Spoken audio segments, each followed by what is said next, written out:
រីករាយល្ងាចថ្ងៃសៅរ៍ពុកម៉ែបងប្អូនលោកលោកតាយបាទចុងសប្តាហ៍ទៀតហើយបាទដល់ថ្ងៃសៅរ៍ម្ដងមានអារម្មណ៍ស្រស់ស្រាយសប្បាយចិត្តណាស់បងប្អូនហើយព្រោះអីយើងបានជប់សម្រាកនៅថ្ងៃអាទិត្យមួយថ្ងៃអញ្ចឹងណាបងប្អូនហើយថ្ងៃសៅរ៍យើងបានចេញម៉ោង4អញ្ចឹងដូចមានអារម្មណ៍ស្រស់ស្រាយបាទឥឡូវនេះកំពុងតែចេញធ្វើការមកសម្ដៅទៅកន្លែងរូងបុនបងប្អូនហើយបាទ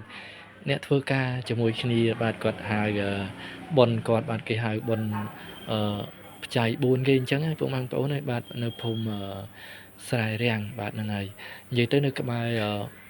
រោងចក្រខ្ញុំធ្វើការដែរទេពុកម៉ែបងប្អូនមិនឆ្ងាយអីប្រហែលទេបាទឥឡូវនេះកំពុងជិះម៉ូតូទៅអញ្ចឹងណាហើយស្មានតែឆ្ងាយពុកម៉ែបងប្អូនណាខ្ញុំគិតថាប្រហែលជាផ្ទះបុននឹងឆ្ងាយពួកអត់ដែរស្គាល់ហ៎បាទហ្នឹងហើយដឹងថាភូមិហើយបានស្គាល់ភូមិតែផ្ទះអត់ដែរស្គាល់បាទដល់អញ្ចឹងក៏ជិះម៉ូតូបដាអីបដាអញ្ចឹងភ្នែកអញ្ចឹងវ័យមើលគីឡូមានរោងបុនអីចឹងណាបងប្អូនណាពួកយើងអត់ដែរស្គាល់បាទហ្នឹងហើយឥឡូវនេះបានមកដល់រោងបុនហើយអញ្ចឹងគេថាភូមិហ្នឹងមានបុនតែមួយហ្នឹងទេអញ្ចឹងក៏សម្រាប់ចិត្តថាបុនហ្នឹងហើយបាទនេះយកម៉ូតូមកផ្ញើរួចហើយនាងចាស់ដើមបុននេះបាទក្មួយបាទធ្វើការមួយខ្ញុំបាទហ្នឹងហើយមករយៈមកទទួលលេខដល់កន្លែងផ្ញើម៉ូតូហ្នឹងតែម្ដងបងប្អូនណាបាទការឆ្លាញ់រាប់អានគ្នាបងប្អូនអើយបាទម្ដងគេម្ដងយើងអញ្ចឹងណាបាទកម្មវិធីបាទដូច្នេះហើយធ្វើការគេថានៅផ្ទះម្ដាយទីតីបងប្អូនណាចូលព្រៃម្ដាយតែមួយបាទអញ្ចឹងនៅកន្លែងធ្វើការយើងរាប់អានឆ្លាញ់គ្នាទៅបាទហ្នឹងហើយគេថាលេងសើចដូចបងប្អូនអញ្ចឹងបាទហើយក៏អរគុណនៅការគោរពស្រឡាញ់ពី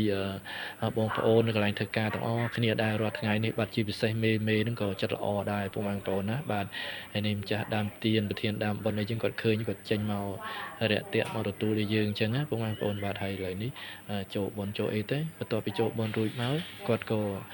នាំយើងមកអង្គុយក្នុងតុអញ្ចឹងណាបងប្អូនបាទហើយគាត់មកដល់ភ្លាមគាត់ថាលើកបវរដាក់ឲ្យភ្លាមឯថាអត់អីទេចាំមើល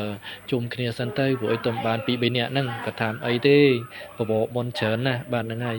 អញ្ចឹងមិនបាច់ចាំជុំគ្នាអីទេបាទបដាទៅមានអីណែហៅដែរបងប្អូនព្រោះយើងចេញធ្វើការទៅម៉ោង4នោះហៅដែរបងប្អូនឥឡូវអត់មានបានដូចថា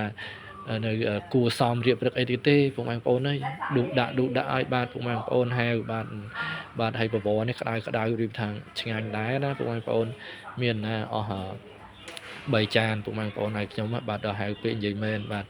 អត់លាក់បងប្អូននេះអស់3ចានបាទប្រមូលគាត់ឆ្ងាញ់បាទហ្នឹងហើយមានជាតិក៏មានហើយយើងត្រូវយើងចេញធ្វើការទៅហៅរៀងឃ្លានដែរអស់3ចានបងប្អូនបាទណា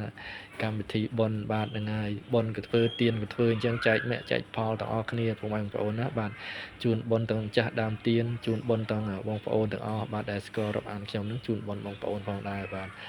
ឥឡូវបន្ទាប់ពីយើងចេញប្រងបុណ្យមកគឺវាមានល្ខោនទៀតបងប្អូនបាទបុណ្យគាត់ហ្នឹងបាទតែល្ខោនហ្នឹងមិនបានដាក់នៅកន្លែងរោងបុណ្យទេដោយសារដីឡូគាត់ចង្អៀតពេកដល់អញ្ចឹងទៅគេធ្វើរោងបុណ្យនៅដីឡូមកខាងទៀតបាទអញ្ចឹងក៏ឈៀងមកមើលលេងតិចទៅបងប្អូនបាទថតដើម្បីធ្វើជាវីដេអូដើម្បីថាបងប្អូនឲ្យចង់មកមើលល្ខោនអីយប់ហ្នឹងអីអញ្ជើញមកបាទនៅភូមិស្រែរាំងបងប្អូនណាបាទល្ខោនបាទគេសម្ដែងល្ខោនជូនបងប្អូនយើងទេសនាទល់ភ្លឺបាទហ្នឹងហើយនេះបងប្អូនយើងបាទគាត់ខាងឬថាកត្រកវិលអីពងអីចឹងណាដាក់ឲ្យក្មេងៗលេងបងប្អូនមកដាក់ខោនមកដល់កំពុងរៀបចំឆាកបដាបាទអរគុណច្រើនបងប្អូនវីដេអូរបស់ខ្ញុំអត់មានអីទេគ្រាន់តែមានប៉ុណ្្នឹងឯងបាទសូមជូនបុណ្យកសលជូនដល់ពុកម៉ែបងប្អូនសុខសប្បាយទាំងអស់គ្នាបាទឆ្នាំថ្មីមានសុខភាពល្អសំណាងល្អរស់ស៊ីមានបានជម្រាបលា